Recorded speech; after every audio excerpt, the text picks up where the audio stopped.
Do you plan on re-enlisting when your contract is up?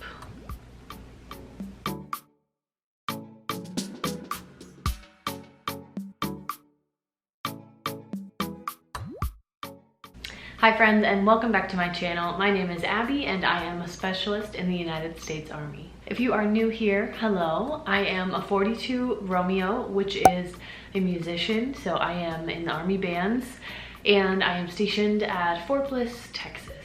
I started documenting my weight loss journey on this channel, and that slowly transitioned into my journey to join the Army. So I shipped to basic training in the fall of 2019.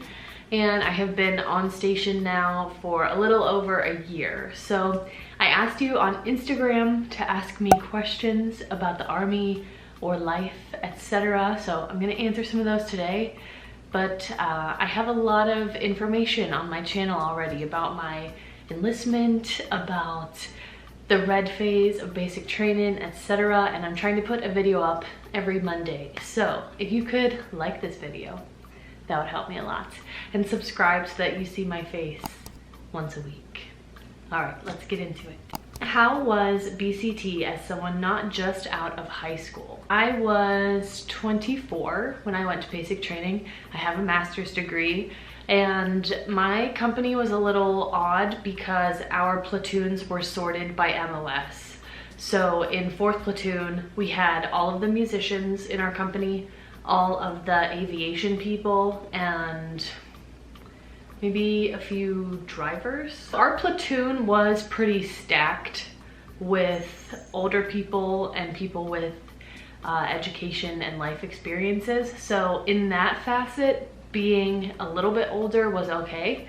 The drill sergeants will learn who is ate up and who is a competent human adult being, so just know that going in. But for some people, having that authority over you when maybe you have higher education or whatever, you feel like you know better than your drill sergeants, that's difficult for some people. For me, it wasn't bad because I had a lot of like-minded people around me. So my biggest advice for if you are going to basic training and you're older is try to find someone who is on a similar level of intelligence as you. I ship in 50 days and was wondering about meal tickets and plane tickets and all of that stuff. You will get a food voucher for like 20 or 30 bucks, which you can spend in one place. So you could buy as much Chick-fil-A as you want at the airport. Just know that depending on where you're shipping from and where you're going to, you may not have time at your final airport. Actually, you probably won't by the time that you get rounded up by drill sergeants. So I would say use your vouchers earlier in your travels if you can. And when it comes to plane tickets, they will book everything for you. You don't have to worry about anything of that nature. Did you feel pressure when you went to basic training as an E4? So like I said, there were a ton of specialists in my platoon. I think it definitely fell on certain people that stood out to take on those responsibilities. I haven't filmed a video about white phase and blue phase of basic training, but I was PG for it switched right after we did our second FTX until the end of basic training. So I had a lot of responsibility for a long time. Was that a position I wanted? No. How do you stay motivated? So in the world of Army and fitness and music, it's not so much about motivation.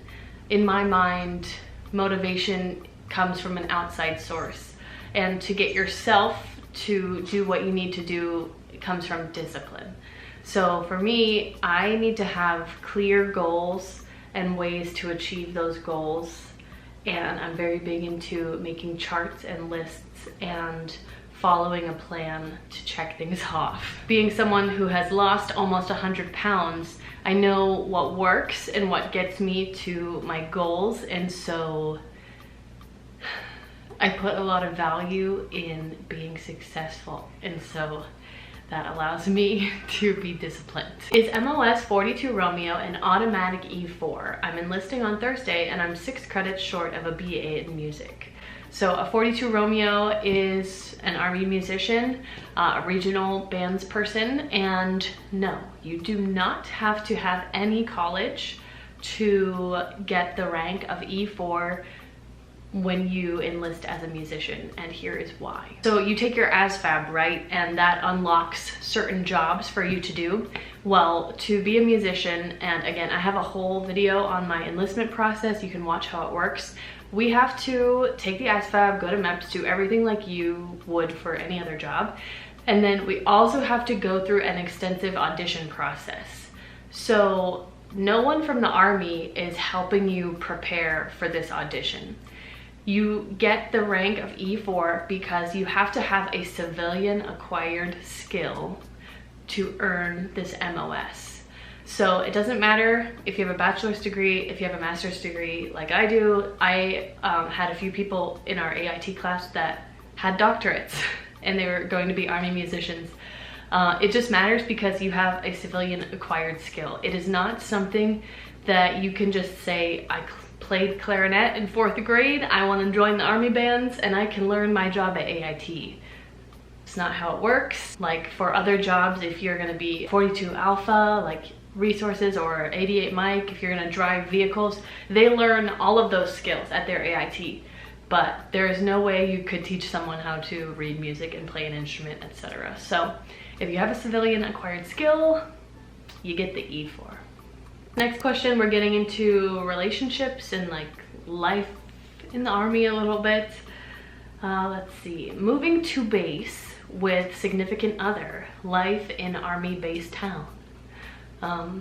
First, I think in the Army we call them posts, Navy bases, Marine bases. So whenever I went through basic training in AIT, I was single. I was with my, at the time, boyfriend. We got engaged right after AIT, and then I came to my first duty station when I was single. So the government will still pay to move your stuff from your home to your first duty station. Your drill sergeants can help you set that up in AIT. So the government will compensate you for moving your life to whatever new base. I actually got married last summer, and so I lived in the barracks for a little bit, and then we got married, and then we got a house, and da-da-da-da. And yes, as for what it's like living in an Army town, it's gonna be different everywhere. So I live in El Paso, Texas, which feels a lot like Mexico because we can drive 10 minutes to Juarez. I can't go to Juarez, but you could get there geographically. Some posts are gonna have different things compared to other posts. Fort Bliss is huge. It has quite a big shopping center called Freedom Crossing, which has like some outlet malls, different shops, GNC, Under Armour, stuff like that. A lot of restaurants like Buffalo Wild Wings, Texas Roadhouse, different chains. There's always fast food on post. So you really could be self-sufficient, never leave your post. So it's really up to you to find things in your community that you want to do. Here in El Paso, there are a ton of little markets we like to go to. There's great hiking. You can drive up to Las Cruces, New Mexico and do stuff there. That's about it because we are in the desert, very far away from everything else. All right, friends, if you've made it to this point in the video, good for you because I have saved the best questions for last.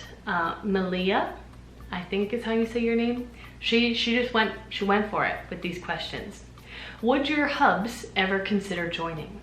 So my husband just finished his master's degree in music performance from the University of Michigan in the spring. And so at the start of COVID-ish, we were thinking about him joining the regional bands and just being here with me. We would both be making how much money I'm making now. It'd be pretty sweet. And then things progressed and I wasn't loving my job. And then the Army has a program called MACP, marriage something something program. And it says in there that they will do everything possible to place you and your spouse at the same station or within 50 miles, but there's no guarantee. And so my husband and I both play tuba, and it's just not something we wanted to risk, being apart or being stationed somewhere else. I've never heard of anyone in the Army bands being split up, but I've also never heard of anyone in the Army bands who are married and also play the same instruments. So he will not be joining the Army. Have you decided if you are going to do your 20 or not? So Malia means a 20-year career in the Army. Absolutely not. I'm not gonna lie when I say that being in the Army has been the most challenging thing that I have ever done. I am a very competent person. I know very efficient ways to do things.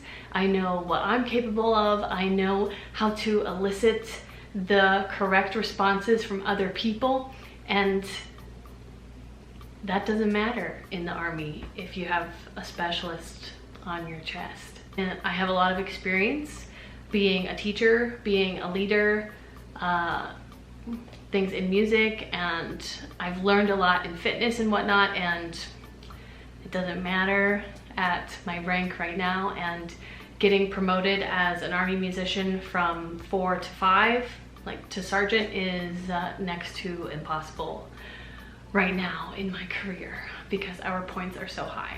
So no, I will not be doing 20 years active duty. There's no way that I could continue to travel all over the country or to the bands overseas. It's just not something I'm interested in. And our final question for today: do you plan on re-enlisting when your contract is up? The answer to that right now, I shipped to basic training in the fall, so that's when my contract started. So that means I am done in the fall of 2023 in October. And at this point, I am not going to re-enlist active duty unless I am offered my station of choice, which would be the TRADOC band, which is at Fort Eustis in Virginia. Something I have learned about signing your re-enlistment contracts is that the new contract that you sign voids the old contract. So you have a certain window from the end of your service where you can re-enlist. So when you have 15 months remaining on your initial contract is when you are free to re-enlist. So technically 15 months from the end of my initial 4-year contract, I could re-enlist for a minimum of 2 years. And so if I sign it that day, that would be 2 years of time from that point in time, which would technically only add an additional 9 months onto what I was originally going to serve. So instead of getting out in October of 2023, I would get out in January, February, March, April, May, June, July of 2024. That's if I signed a 2-year contract 15 months from the end of my original contract. This probably didn't make any sense, but just know that there is a way to lengthen your time without signing another 4, 5, 6 years into the Army. So I'm hoping that I'm kind of in this window now in my contract where I can start asking about availability. We just sent a tuba player to that band, so I'm not getting my hopes up or anything, but I don't want to travel to anywhere else in the country at this point in my life. I would maybe like to have babies around like age 30 or something, so I want to go back to the East Coast and not be in the desert anymore. So thank you so much. If you asked me questions, that was really fun. You asked some really good questions today. You can follow me on Instagram to participate in the next one. Please like this video and subscribe if you want to see my face, and I will see you next week. Bye, friends.